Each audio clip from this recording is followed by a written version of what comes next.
sniping, ambush encounter action drill, at raid.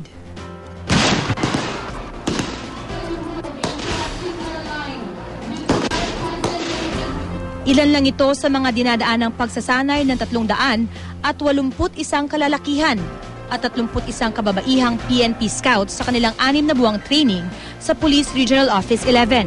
The operative word is teamwork. Kaya sila na-train ng unit training for them to develop teamwork. In the course of their career, they will be serving with other units, with other people. Sa kanilang pagtatapos, inaasahang madedeploy sila sa iba't ibang presinto sa buong Mindanao upang mas palakasin pa ang puwersa ng mga pulis.